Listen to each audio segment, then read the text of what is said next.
Watch the thief, how stealthily, quietly, carefully, secretly he moves. And another one, having all physical qualities of a thief. But in this video, we will learn about another kind of thief in the lesson The Thief's Story by Ruskin Bond.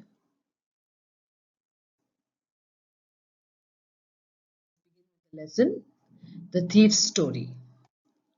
I was still a thief when I met Anil, and though only 15, I was an experienced and fairly successful hand. The thief was only 15 when he met Anil, but at 15 he was already very good at stealing. Anil was watching a wrestling match when I approached him. He was about 25, a tall, lean fellow, and he looked easygoing, kind, and simple enough for my purpose. I hadn't had much luck of late and thought I may be able to get into the young man's confidence. Now, the person in the story, Anil, was watching a wrestling match, and so the thief approaches or goes towards him. Now, the description of Anil is about 25, tall, lean, easygoing, kind looking, simple looking, and therefore the thief approaches him because he thinks this person, will be easy to rob. You look like a bit of a wrestler yourself, I said.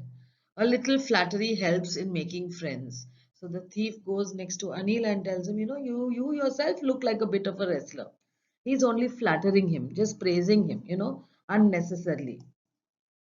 So do you, he replied, which put me off for a moment because at that time I was rather thin. So Anil replied to him, you also look like a wrestler. And the thief was a little, taken aback because he looked thin. Well, I said modestly, very humbly, I do wrestle a bit.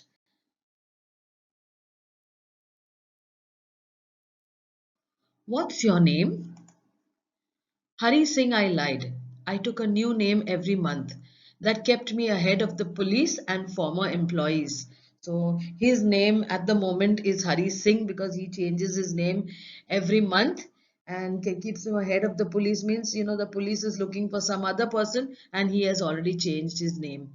And the places he's worked in, they also have a different name, so they're not able to catch him.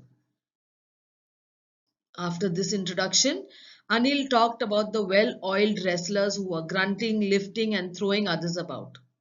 I didn't have much to say. Anil walked away. I followed casually. Now, after both of them introduced themselves to one another, then Anil was talking about the wrestlers who fully oiled bodies, who are, making those rough sounds, lifting, throwing one another, But Hari did not have anything to say, and so Anil walked away. But Hari follows him very casually, wherever he is going, he follows him. Hello again, he said. I gave him my most appealing smile. I want to work for you, I said. So now he knows that Hari is following him. He says hello to him again, and Hari gives him a very sweet, attractive smile and tells him, I want to work for you. But I can't pay you, says Anil. I thought that over for a minute. Perhaps I had misjudged my man. So he says, okay, I thought that, maybe has got enough money. Maybe I misjudged. Maybe this man doesn't have any money for me to rob. I asked, can you feed me? And Anil asks him another question. Can you cook?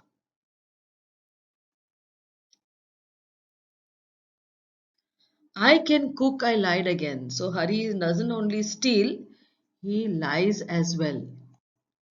If you can cook, then maybe I can feed you. So you cook for me and I'll feed you.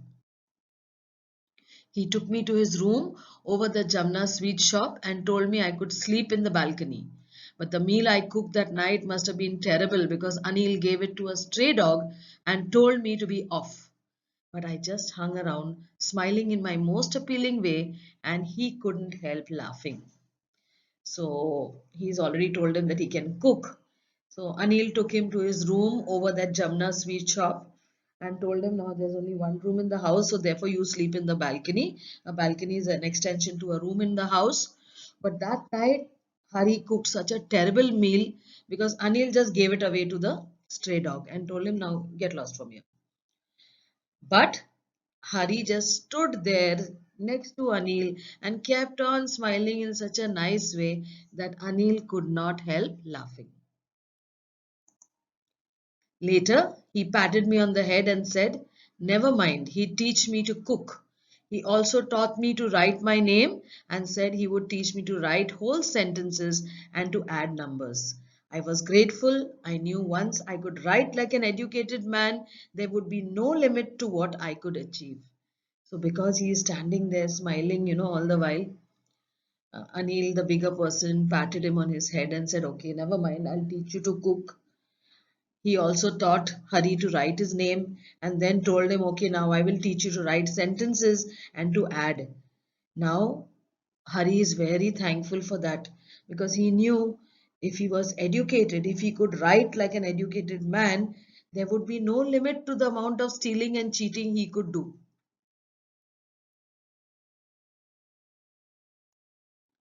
It was quite pleasant working for Anil. I made the tea in the morning and then would take my time buying the day's supplies, usually making a profit about a rupee a day. I think he knew I made a little money this way, but he did not seem to mind. So every day, the day was quite pleasant, no problems at all. Anil was a good boss. Hari would get up, make the tea in the morning, then go, spend his time in the market buying the things that are needed, the day's supplies, maybe vegetables, fruits, and things for the house. And while he did that, also he, made a profit about 1 rupee a day. Okay. Now, if you think 1 rupee a day is a small amount of money, this story was, written some years ago when 1 rupee was a big amount of money. I think he thinks that Anil knew he was, cheating him for that 1 rupee a day, but he did not seem to mind. Anil made money by fits and starts. He would borrow 1 week, lend the next. He kept worrying about his next check, but as soon as it arrived, he would go out and celebrate. It seemed he wrote for magazines, a queer way to make a living. So Anil made his money writing for magazines, but he made money, in irregular intervals, fits and starts. There was no regular income. One day he would borrow from someone, next day he would be giving, next week he would be giving people money. And he kept worrying when he would get his next check. But as soon as his check came, he would celebrate. And Hari found this was a very queer or a strange, unusual way to earn and live. One evening, he came home with a bundle of notes saying he had just sold a book to a publisher. I saw him tuck the money under the mattress. So one day, Anil came home with a bundle of notes and he said that he had just sold his book. So Hari saw him pushing, the money under the mattress. Now, what happens next in the story? I had been working for Anil for almost a month and apart from cheating on the shopping, had not done anything in my line of work. I had every opportunity of doing so. Anil had given me a key to the door and I could come and go as I pleased. He was the most trusting person I have ever met. So now Hari is already working for 1 month, but apart from making that 1 rupee a day, he had not done any stealing.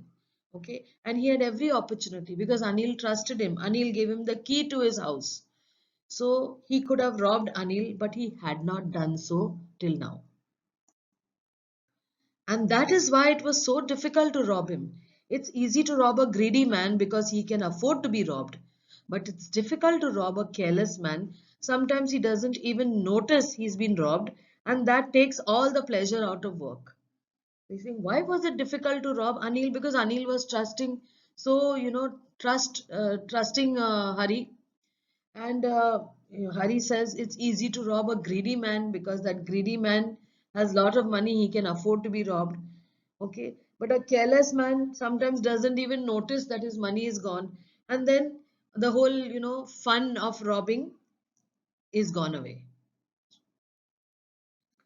Well, it's time I did some real work, I told myself. I'm out of practice. And if I don't take the money, he'll only waste it on his friends. After all, he doesn't even pay me. So Hari now decides it's time to do real work, real robbing. Okay. Because he said, I'm getting out of practice. I am a robber. I am a thief. So I need to practice. And anyway, he says, he's consoling himself with the thought that if he doesn't take Anil's money, Anil will only waste it on his friends. And anyway, the second reason is that I don't even get a salary. So it's better that I rob him. Pick out three adjectives used to describe man from this passage: trusting, greedy, careless.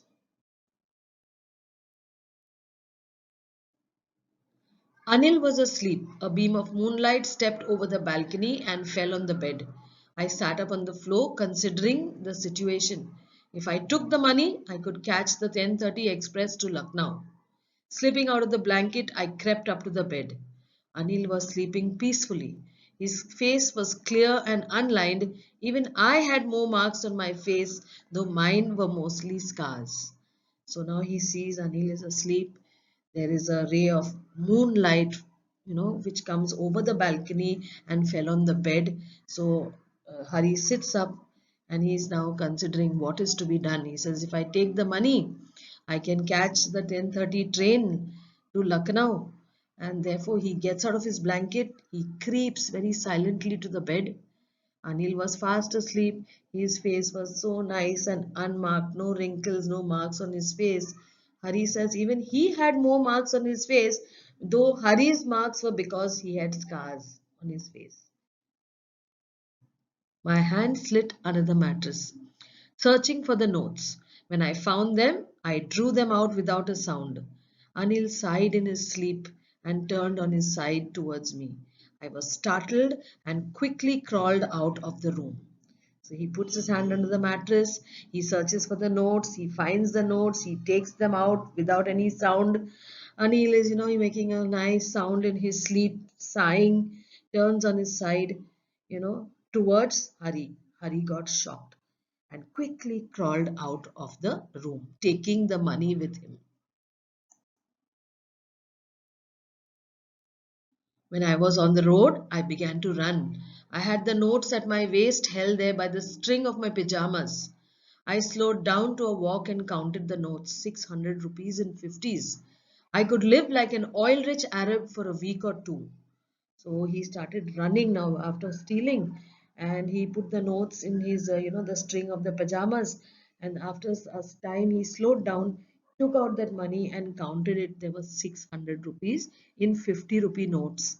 And he thinks to himself, I can live like a very rich Arab for a week or two with 600 rupees. When I reached the station, I did not stop at the ticket office. I had never bought a ticket in my life, but dashed straight to the platform. The Lucknow Express was just moving out. The train had still to pick up speed, and I should have been able to jump into one of the carriages, but I hesitated. For some reason I can't explain, and I lost the chance to get away. So he reached the station. He does not go to buy a ticket because he is a thief. He never ever bought a ticket in his life. He went straight to the platform, and the train called the Lucknow Express was there. It was just moving out. It was slow. It still had to get, pick up some speed. And Anil could have, Hari could have easily jumped into the carriage, but he hesitated. He doesn't know why he hesitated, but he didn't get into that train and he lost the chance of running away with the money.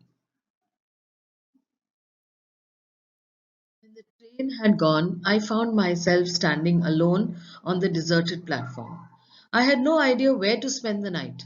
I had no friends, believing that friends were more trouble than help. And I did not want to make anyone curious by staying at one of the small hotels near the station. The only person I knew really well was the man I had robbed. Leaving the station, I walked slowly through the bazaar. So now he missed the chance to run away. He found himself standing alone on the empty platform in the middle of the night. He had no friends because his belief was that friends were more trouble than help. and he did not want to make anyone suspicious or eager to know that he was a thief by staying at one of the small hotels near the station. Now, the only person he knew was Anil, and now he had robbed him. So now he cannot go back there. So, leaving the station, he walked slowly through the bazaar. In my short career as a thief, I had made a study of men's faces when they had lost their goods. The greedy man showed fear, the rich man showed anger, the poor man showed acceptance. But I knew that Anil's face when he discovered the theft would only show a touch of sadness, not for the loss of money, but for the loss of trust. So he has a very short career as a thief because he is very young, only 15 years old. And but in those years, those few years, he studied men very well, and he knew that the greedy man showed, you know, fear when he was robbed. The rich man showed anger, but the poor man, he couldn't do anything, so he accepts that he is being robbed. But he knew that when Anil came to know he was robbed, his face would only be a sad face, not because his money was lost, but because Hari had betrayed his trust.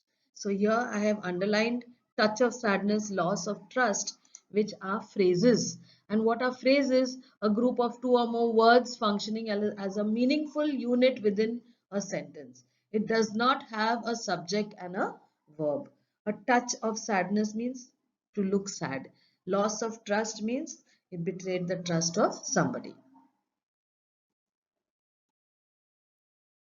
Found myself on the Maidan and sat down on a bench. The night was chilly, it was early November, and a light drizzle added to my discomfort. Soon it was raining quite heavily, my shirt and pajamas stuck to my skin, and a cold wind blew the rain across my face. Now he's alone in a Maidan, he doesn't know anyone there. He's sitting on a bench. It is November, it is quite cold, and on top of that, there is a light rain drizzle. Okay, and soon it started raining heavily. His shirt and pajamas stuck to his skin, and it was very, very cold. I went back to the bazaar and sat down in the shelter of the clock tower. The clock showed midnight. I felt for the notes. They were damp from the rain. His notes, 600 rupees, got wet. He went there, sat underneath the clock tower so that he didn't have rain falling directly on him. Anil's money. In the morning, he would have probably given me 2 or 3 rupees to go to the cinema, but now I had it all. I wouldn't cook his meals, run to the bazaar, or learn to write whole sentences anymore. So now he's thinking, this is not my money, this is Anil's money. Anyway, he would have given me 2 or 3 rupees and told me go, to the cinema. But now I didn't need 2 or 3 rupees. I had all of 600 rupees. I wouldn't cook his meals, run to the bazaar, or learn to write whole sentences any more. He says now he's missing what he used to do in Anil's house. Now, some examples of code mixing is when we use, Hindi words in English language. Yeah, so they are Maidan, pajamas, and bazaar.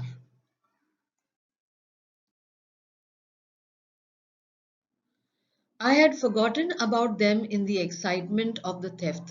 Whole sentences I knew could one day bring me more than a few hundred rupees. It was a simple matter to steal, and sometimes just as simple to be caught. But to be a really big man, a clever and respected man, was something else.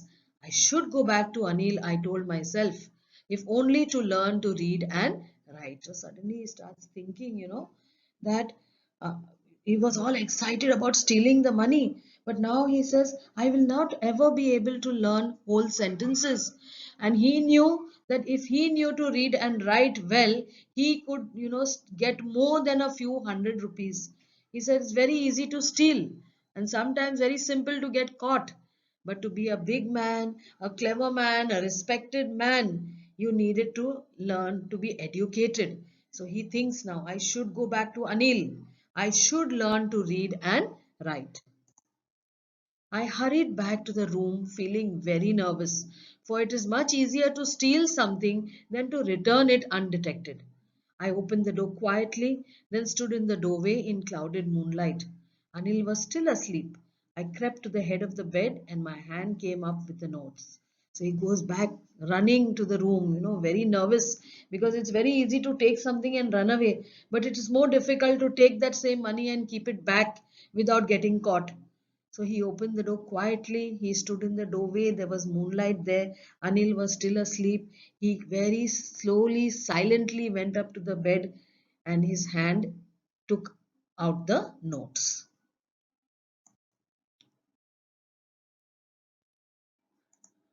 I felt his breath on my hand. I remained still for a minute.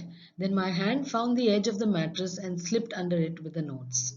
So as he's going to keep the money back, he felt Anil's breath breathing, on his hand. So he got still for a minute. Then quickly he found the edge of the mattress, put his hand inside with the notes and kept the notes back under the mattress. I awoke late next morning to find that Anil had already made the tea. He stretched out his hand towards me. There was a 50-rupee note between his fingers. My heart sank. I thought I had been discovered. So, because he was awake most of the night, Hari woke up late and Anil had already made the tea. Anil stretches out his hand and gives a 50-rupee note to Hari. Hari thought, he had been discovered. Hari thought, gone. Anil knows that I have robbed his money. Heart sank is a phrase meaning to lose hope. You is using in a sentence, my heart sank when I realized we couldn't afford the new house. I made some money yesterday, he explained. Now you will be paid regularly. So see how good Anil is. He says, I've made some money, now I will pay you a monthly salary. My spirits rose, but when I took the note, I saw it was still wet from last night's rain. Spirits rose, meaning I started feeling happy that he is not, going to hand me over the police. He has not caught me, I have got scot free. But when he took the note from Anil's hand, he realized that the note was wet. And now he knows that Anil already knew that he had stole the money. A sentence with the spirits rose. His spirits rose when he heard the good news. Today we will start writing sentences, he said. So see, Anil knows he has robbed, but instead of, doing bad things with him, like, shouting at him or beating him or taking him to the police, he gives him 50 rupees and tells him, now today we will start writing sentences. He knew, but neither his lips nor his eyes showed anything. I smiled at Anil in my most appealing way, and the smile came by itself without any effort. So now Hari knows that Anil knew he had stolen his money. But his lips means he never said anything, and his eyes didn't show any anger. So Hari smiles at Anil again very attractively, and this time he was not forcing the smile. The smile came by itself because he is so relieved that Anil has trusted him, not given him to the police, even though he knows that he stole his money. This is Ruskin Bond, born 19th May 1934. He's an Indian author and he got, the John Llewellyn Rhys Prize in 1957 and other Indian awards for his writing.